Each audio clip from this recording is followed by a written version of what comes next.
Okay, I joined. All right. Let's see. You guys should be live now. I still don't see you on the Instagram though. Let me try to turn my Wi-Fi off.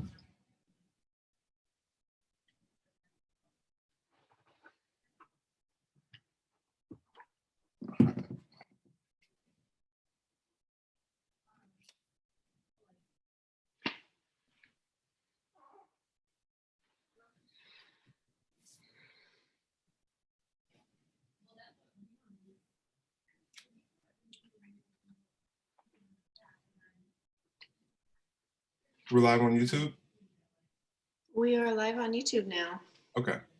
I'm on the, okay, request. Send request. Sent. All right, let me pull open. Sorry, still trying to get set up. But we can start. I think that may do it. All right, let me try and find you again. It won't open the requests. Sorry guys, trying to get us connected on Instagram. No problem.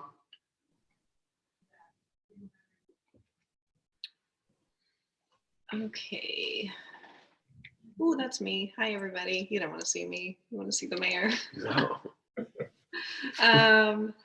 I'm sorry, Eric. It's not going to let me get you in here for some reason. I'm going to end this stream and start it again on Instagram, and then we'll get you guys going, okay? Okay. Well, let me. We are all patient technology. You want me to try to go live? Yeah, go for it. If you want to try and go live, I will look at it and then request to be in yours.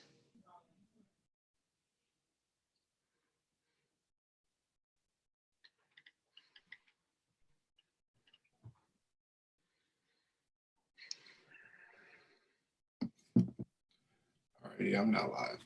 All right. I'm there watching you. There you are. All right, guys, finally got on live. Sorry we're having some technical difficulties.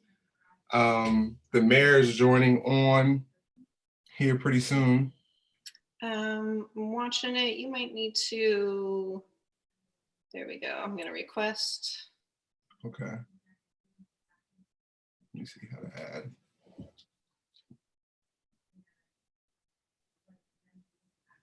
Got a lot of fans here, Eric. There we go. All right. I got you.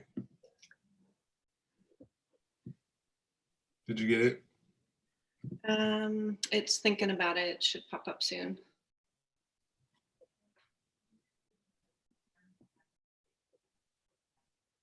All right, hopefully that goes through, but I think we might as well just get you guys talking. Okay. If it doesn't, we'll just have people view your live stream on Instagram. Okay.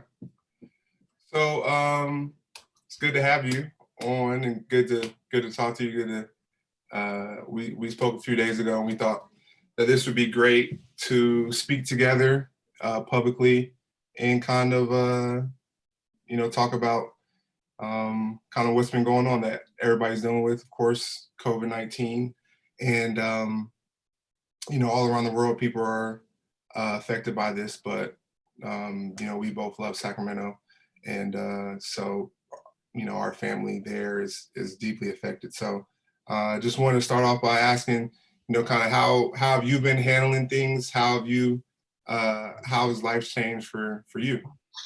Well, Eric, first of all, I want to just say thank you, man, for doing this. And a couple of things. First of all, congrats on a great season. Congrats on your contract. It's really great. You're going to be with the Niners for the long haul and be closer to Sacramento. And mostly, I just want to thank you for how much you do and how much you care about your hometown, you know, the greater Sacramento region, because you really are a stand-up guy. And you know, that you and I could get together here tonight, you know, and thank you, because now I'll have more followers than I've had in a long time here, to talk to people about the facts, about COVID-19 to provide some resources and a little reassurance to people, I think is really a cool and important thing. So thank you. Hey, I personally am doing great, but I'm very worried about a lot of people that are hurting. Obviously, this is a unique situation, not just in Sacramento, but in the state, in the country, and the world. And first of all, there are a lot of people who've gotten sick and who have died, and that is the ultimate tragedy for families and for people whose lives are cut short. The other piece of this, though, is that there are so many people now that are hurting economically. I mean, the unemployment rate is at a record high. Obviously, a lot of small businesses in Sacramento have closed, and so this is a real test for our community. And there is some good news. We really have flattened the curve in California and in Sacramento. We have fewer than 1,000 cases, which are still too many. But compared to other parts of the country and of the world, we're doing well. We don't have that many people in the hospital, and it's because we started early with the order, and it is an order from the county and from the state to stay distant from each other, as uncomfortable and as that is. I think we're beginning to see the success of that. The downside is we're not out of the woods yet. Because we have to continue to do this until there's enough testing to be able to assure us that we can return to work and return to some form of our normal lives. And I think what's going to happen is that gradually we are going to get back, but it's going to be gradual and it is going to be different. And for me, it is a little odd being mayor from the den in my house because my job is to be out there with the people, and I get a lot of energy from interacting with people. It's where I get my inspiration and good ideas, and also it's been different. I've adjusted to the Zoom revolution and know how to press the right button, and this community has been heroic in so many ways. People are just elevating to help each other around food, around helping small businesses, around education. We're standing up a major homeless initiative here to try to really get more people off the street than we ever have before. The city's holding together and the region's holding together really well, but it's tough. Yeah, for sure. It's definitely tough on everybody. I think the main thing is everybody's trying to take it day by day, and there's a lot of confusion out there, and a lot of misinformation, and that's why I thought it was very important for us to speak and try to see where there's light at the end of the tunnel. Try to for everybody to have some solace on and some solid ground where we can look towards the future and continue to work together, and have some hope. And for me, I know this has been a difficult period for me individually, and I know like it has been for everybody. And making these hard transitions into quarantine life have just been a challenge and weighing on, I think, everybody's physical and mental. And looking around, people are constantly getting things canceled, and I was, reading stories about, I didn't even think about, young people, how they won't be able to have, a prom or a high school graduation. Yeah. And, I've been kind of going through similar things. I had some big plans this off season to get married to my fiance, and, we had to cancel our wedding. And, she was moving to California. So all those plans are have been.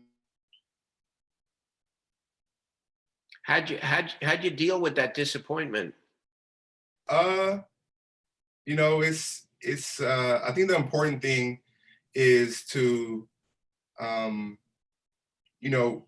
think I struggle with not allowing myself to be disappointed. Really, I will look at it like, oh, I'm healthy, I'm not sick, so kind of my problems or what I'm going through is small in the grand scheme of things. But I think these things that people are going through are big deals, and they impact our lives day in and day out. And I think people should take the time to allow yourself to be disappointed, allow yourself to be frustrated, allow yourself to be upset that things aren't going as you hoped. And I think that that's super important for people to give themselves some time to allow themselves to do that, for sure. I'm really glad you made that point. I think it is really actually a profound point.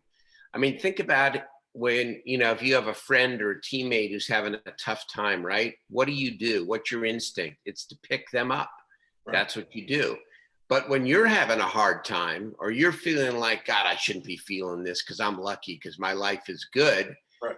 Sometimes we don't give ourselves the permission to feel it. And for everybody out there who's feeling it, you shouldn't feel guilty about it.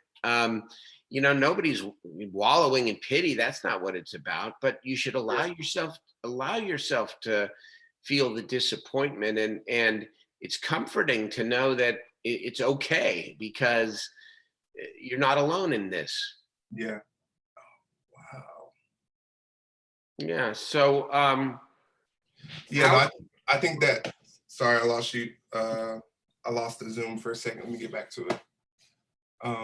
No, but I think that's very important. I see you. You still see me? I see you. I lost the screen. I can't see you. But I think it's very important, like that we lean on each other during this time. Reaching out to your friends, having people to talk through with whatever you're going through during this time. It varies for everyone. Some people are sick. Some people are dealing, with actually contracting the virus. Some people are dealing with family members being sick. Some people are dealing with financial stressors and other things. But I think it's very important that you have those people to lean on and talk to throughout this time, and realize that we're all in this together, and that there's plenty of people, your friends, who would want you and want to grow through this with you together. So I think that's very important that we lean on each other during this time. Tell me one or two things you've done over the last month that have been different in terms of reaching out maybe to people you haven't talked to in a while, or making a connection that's made you feel better. I actually have done some really cool things with my family and friends, definitely using group FaceTime a lot more. Me and my family have been able to, be distant. I haven't seen them physically in, probably 2 months now, but to use technology to communicate with each other. We're able to get on Zoom or get on group FaceTime. We have Bible studies together. We talk. We try to, just hang out with one another. And then actually over Easter, with my fiance's family, we did a Zoom scavenger hunt, which was surprisingly actually very fun. Her cousin actually kind of created it, and so you would get like a prompt to. So we had all these teams. It was like 30 of us on Zoom, and we had these teams, and like you get a prompt, like first person to take a picture fully drenched in the shower, fully clothed, or so you have to run, take a picture, and send it to win the scavenger hunt. First person to find a measuring tape in your home. So we had a really cool scavenger hunt over Easter, and just, it was surprisingly actually very fun, and just having the opportunity to hang out with family and chill over Zoom, even though we can't be together. So we've been trying to find ways like that, which I think are very important, that people should continue to try to find for themselves too. Absolutely. My daughter turned 26. She lives in LA and is by herself. And, usually when it comes to family birthdays, it's hard to get everybody, extended family, together. we did a surprise party for her the night before last on Zoom, and everyone showed up, and they didn't have to travel far. They just had to go into their living room. But it was a birthday that was different, but a birthday that she will never forget. Yeah, for sure. I think that's, I don't think anybody's going to forget this time. It's not anything in our generations that we've dealt with. So it's definitely a lot of memorable times. A lot of memories. Let's talk about the physical for a moment, because you're a professional athlete, and obviously it's your job, but it's also what you love to stay in good shape. You're getting outdoors, I assume, and you're able to stay in shape. And the reason I raise it is because there are some misconceptions out there. In Sacramento, for example, there are no large gatherings, right? That's very clear. And it's a bummer, right? We can't have folks playing pickup basketball or having big picnics in the park. But that doesn't mean that people are not encouraged to go outside. And even to go outside with a friend or a family member, as long as you're wearing wear a mask and stay 6 feet apart. We want people to get outdoors. That's good for the physical and mental health. What do you think about that? Man, I think it's amazing, especially if you do it in a safe way. There's more space outdoors than indoors, and so getting out into nature, and like we talked about, having that routine, and getting out and trying to be active and move around. I know it was, that was another thing that was weighing on me mentally, was not being able to work out how I'm used to during this time. During this time, we're supposed to start, OTAs here in a few days. And so it was weighing on my mental, like, dang, I need to work out. I need to, get back to feeling right. And, trying to find ways and be creative and being inventive. And, I've been able to do some quarantine workouts with my fiance in the home, which have been fun. And then also I've been able to get out, away from everyone. And we're actually planning on trying to do like a hike together this weekend and try to get out in nature. And, I think there's so much space that you can do it in a safe way and get out there and still try to be active and be in a routine. So it's definitely, super important for me to, still try to stay in shape at this time. So I get it. Okay, I got to shift to one football question. I'm sorry, but so the 49ers have the 13th pick in the draft, which is, I think, in a week or so. What's your prediction? Not who the person may be, but what position? We certainly don't need a defensive tackle. We already have a good one. Great one. Oh man, it's I think that they're definitely gonna make the right decision with the pick. I think I trust their leadership, John and Kyle, to they built our team from the bottom, all the way up to the top. So I definitely trust what they're going to do. I know it's going to be definitely interesting because the draft is there's so many different variables depending on who's drafted before your pick. So there's no telling what they're going to do. But I'm definitely excited and eager to see who our new teammates are going to be. You gonna watch it? Yeah, I'm gonna watch it. I heard they're doing it virtually, so I'm gonna try to watch it. And like we talked about, memories, first virtual draft, I guess. Virtual draft, absolutely. So maybe let's get back to the subject. Here's another misconception that I want to make sure that we get out there to people. There are some young people who think that they cannot get the COVID virus, and that it's okay for them to be out in groups, congregating. We hear a little bit of this because this is just a virus that affects older people or people who have vulnerable health conditions. And I just want to dispel that because, in Sacramento County, there have been 11 diagnosed cases, may not seem like a lot, between the ages of 0 and 17, 395 between the ages of 18 and 40.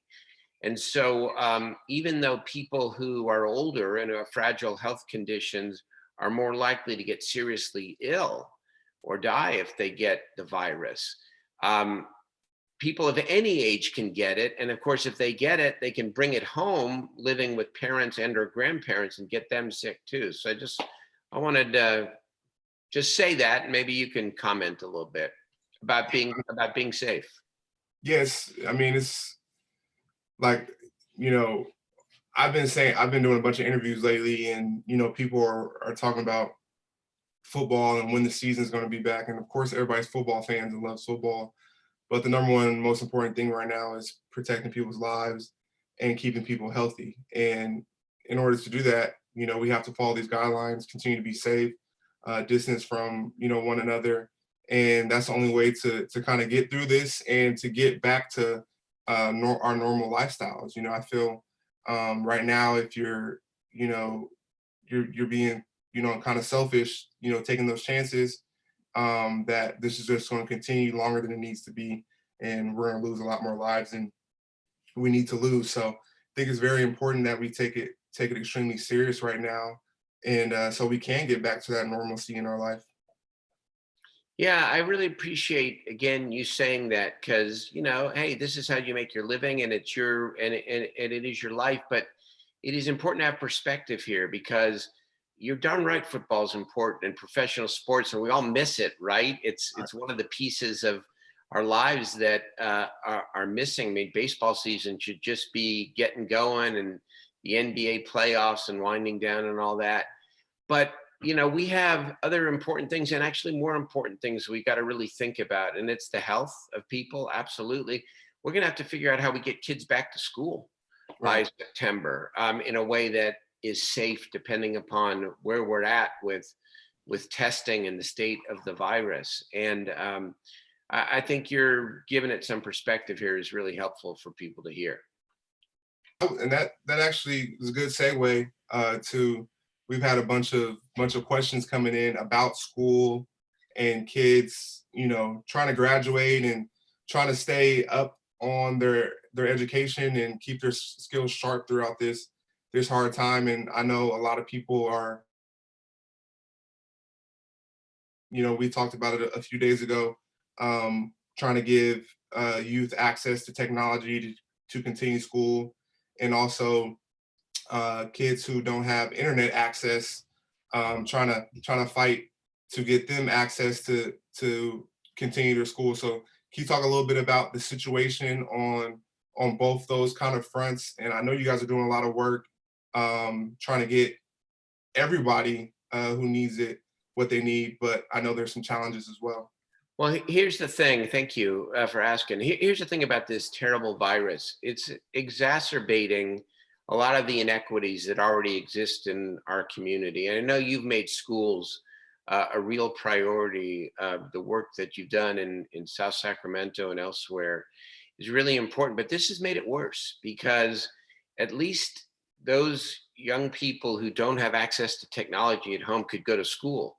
And now the districts are doing the very best they can, and some are doing better than others, to raise up this distance learning. And a lot of dedicated teachers, of course, who we're very, very grateful to, for adjusting and reaching out to all of their kids and students. But the truth of the matter is that a lot of young people don't have the hardware, they don't have the Chromebooks or the computers.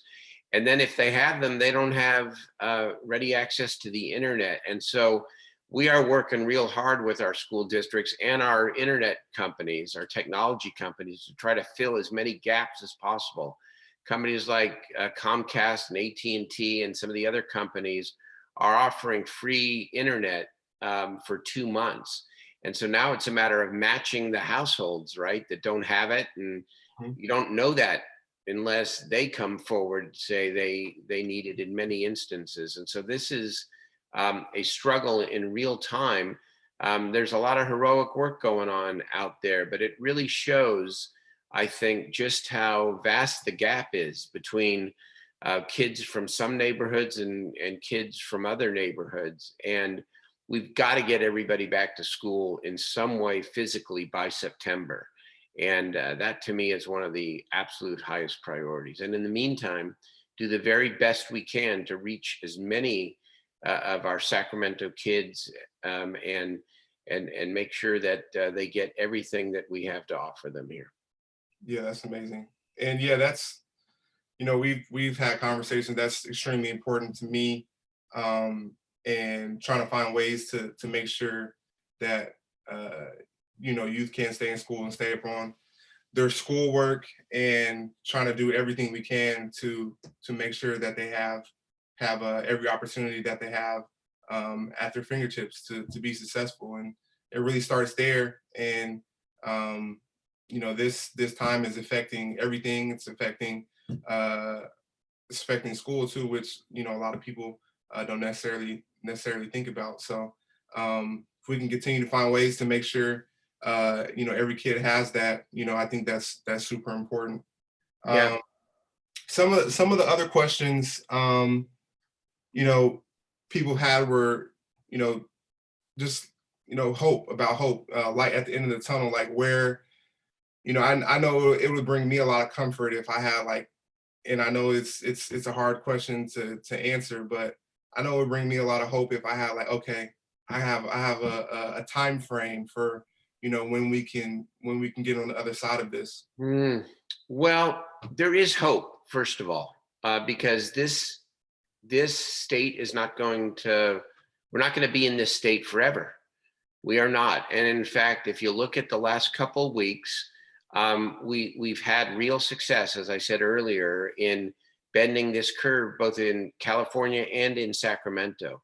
And so what I talked about earlier this week was we're at the beginning of transitioning back gradually to some form of normal life. And I think it will be gradual. The biggest problem we have, which is not something that we can solve locally, although we are working to increase the amount of testing in Sacramento itself, is that there is not a national testing program.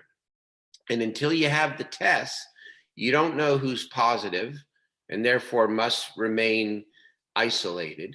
You don't know on the antibody side who's had the illness and is now through it and probably okay to resume life. And you don't know who's had contact with those who've tested positive in that first category. So it makes it difficult to think about a 180-degree turn back to the way it was at the beginning of March. So I think what's going to happen is it's going to be gradual. I think we will get to a place where we are opening some retail again, where we're opening restaurants, but in very careful ways, maybe at half or less capacity, people spread farther apart, people wearing masks, and please wear a mask out there. It's not required in Sacramento County, but it's a good thing to do in combination with the physical distancing. We'll start returning maybe 2-3 weeks, maybe a little bit longer, some gradual return, but it's going to be slow.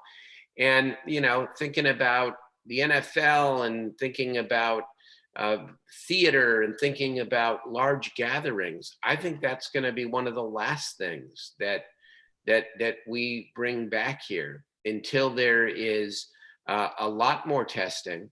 We're sure that a lot more people have either a natural immunity or there are more medicines, more therapeutics, and ultimately a vaccine. So there is hope because this won't last forever. We've got brilliant people in the science field that are working as hard as they can here in California to find the remedy as quickly as possible. And we will, just like any rough time in life, look back and say that was then, and hopefully be better for it in many ways. But we will see some gradual resumptions, I think, over the weeks ahead. But it's going to be slow, and we're going to have to just continue to buck up for the health of ourselves, for the health of our loved ones, and for the health of our entire community. And as you said, find the joy in little things. Yeah. Find the joy in connecting with family in ways that you never have before, with a friend you haven't talked to in a long time. Find a new hobby, a new interest. Get outdoors and see things maybe that you haven't seen before, and have faith, because ultimately that's what'll get us through. Yeah, and I think to add on to that is, I hope that we all can learn and grow and be better on the other side of this. I feel, um, you know, finding solace and taking good things and taking positive things we learn from this experience is super important. And to carry those things out of this, whether it's being more safe and washing our hands more, or loving on our family more during this time, or our communities coming together and supporting each other, and not just leaving your friends and your family out there on their own. I hope that we can take these things with us as a society on the other side, when all the virus is no longer a threat. So I really hope that that can happen. It will, and it's, in many ways it's happening now.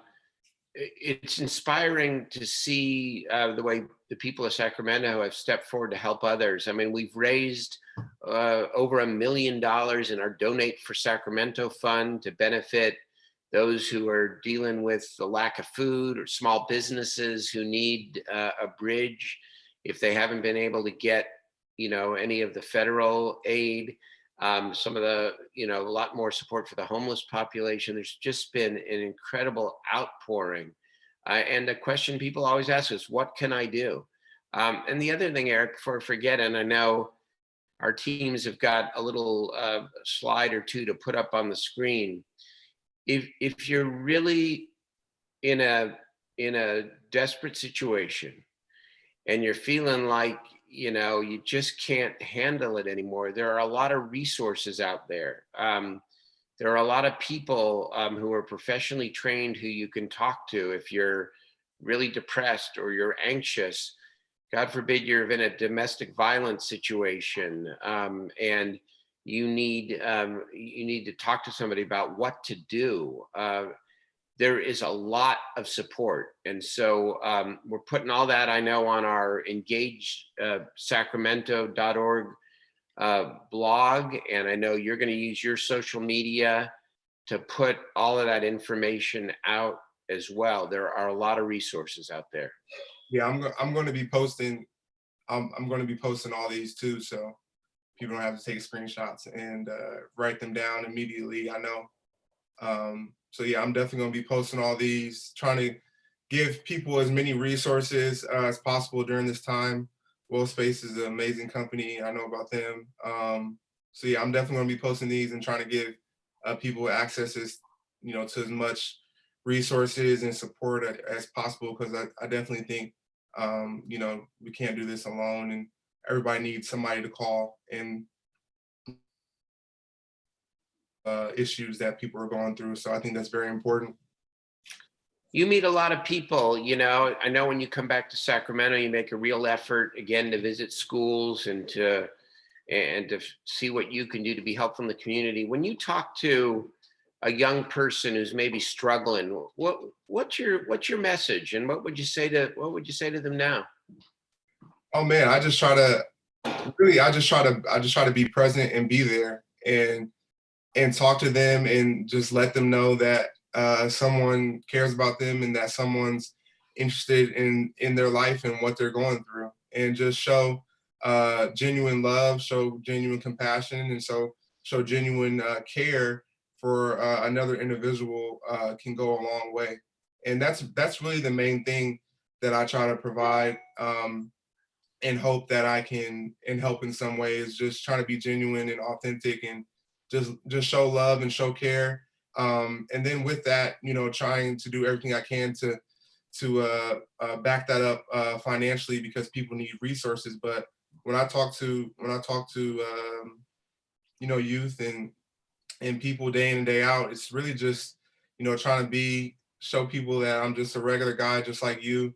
I go through things as well, and that I love and care for you, and someone cares about your future, and someone cares about what you're going through.